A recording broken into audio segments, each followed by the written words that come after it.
பண்ணாலும் தெரியல எப்படி பண்ணுறது. ஸ்லைஸ் போட்டால் 100 கிராம் அந்த சைஸ் 100 கிராம் ஒரு ரவுண்டாக போட்டால் 100 கிராம் வந்துடும் உங்களுக்கு. ஓகேவா? ஓகே. 100 கிராம் மேலே வராது, மீடியம் சைஸ் இது. அது ஓகே. அதனால 100 கிராம் வரும். பீஸ் எல்லாம் கணக்கு இல்லைல்ல? பீஸ் எவ்வளோ வரும்னா மொத்தம் அந்த 2 மீன் ஒரு 55-60 பீஸ் வரும் மெலிசா போட்டா. 60 பீஸ்.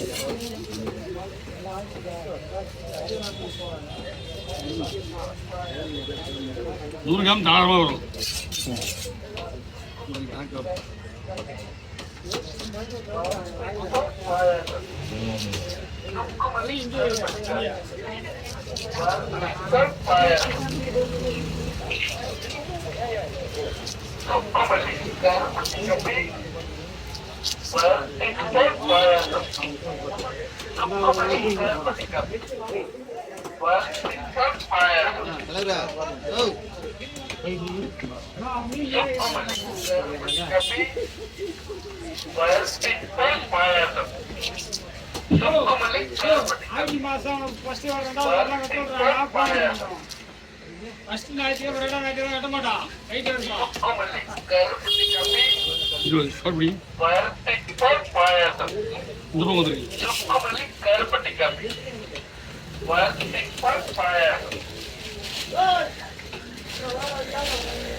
மீன் நல்லா இருந்தாலே பெரிய விஷயம். மீன் சரி கிடையாது, நிறைய மீன் சரி கிடையாது. மீன் நல்லா இருக்கு.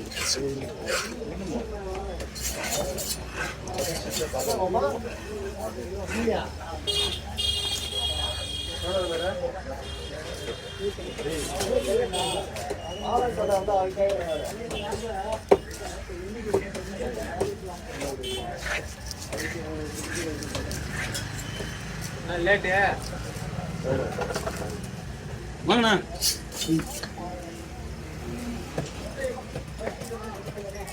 Hello hello. மஞ்சள் மீன் பாட்டிக்கிட்டா அப்படியே அது வந்து நீ சொல்லுன்றாரு. அது இங்க சொல்ல வேண்டியது வந்து அங்க எது போன் பேசிக்கிற மீன் விலையா போச்சு சொல்ல போறோம்பா.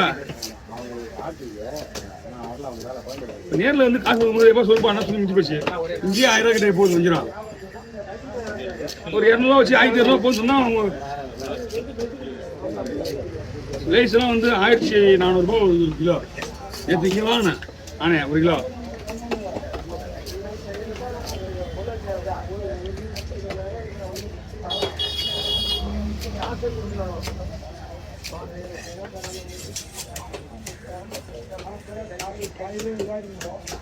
ஓகே சரி. வேறு கவர் போடுங்களா? இதிலே வரும். அதில் போடாதீங்க, வேறு கவரில் போடுங்க. நான் கவர் தனியாக வெட்டி தரேன் கவரில்.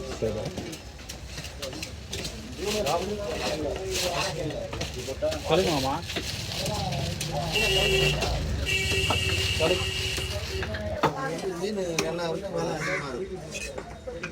கவர் இன்னொன்று இருக்கு. இருக்குங்களா? இதில் போட்டுங்க. இது கவர் டபுள். இது ஓகே. ஒரு ஒருத்தர்கிட்ட கேட்டுங்கிறாரு. என்னவா? எவ்வளோப்பா? புரியல. பல்லாத்தி எத்தனை உங்க வீட்டுலாம் கேட்டுங்கிறாரு. இந்தாப்பா. பலாசி வந்து மீன் வரணும் பாஸ். அதுவும் ஒன்று சின்ன பலாசி தான் விட முடியாது. அது ஃபிங்கர் போடணும். நீ சின்ன சின்ன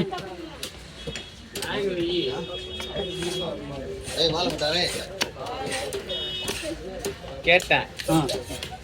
இது எத்தனை கிலோ வரும்னா? இது வந்து 8 கிலோ வரும்ண்ணா. எவ்வளோ வாங்க ரேட்டு? 6,700. கம்மி தான் விட. ஆமாம். இப்போ நீங்கள் சின்ன மீன் எவ்வளோ எடுத்தீங்க? 3000 இருக்குமா? 2300. விலை ரொம்ப கம்மி தான் உங்களுக்கு. நீங்கள் மீன். ஆமாம், கிலோ வருமா? இது 3 கிலோ மீன் 2000 இல்லை. 3 கிலோ மேலே தான் கம்மி இருக்காது. அது இருக்கும். இது 8 கிலோ டாலரமாக வரும் மீன். இன்னும் பெருசாக தான் இன்னும் விலை கம்மி. இது பெருசு இல்லை, இது பெருசு. நான் பார்த்துட்டு ஒன்றா வாங்கிடலாம். 10 கிலோ வாங்கினா உங்களுக்கு பீஸ் தான் பெருசாக இருக்கும் தவிர வெயிட்லாம் ஏறும். ஆனால் பீஸ் நிறைய வராது. ஒரு ஃபங்க்ஷனுக்குனா ஒரு 3 கிலோ தான் போடணும். ஒரு ரீசன் இருக்கு.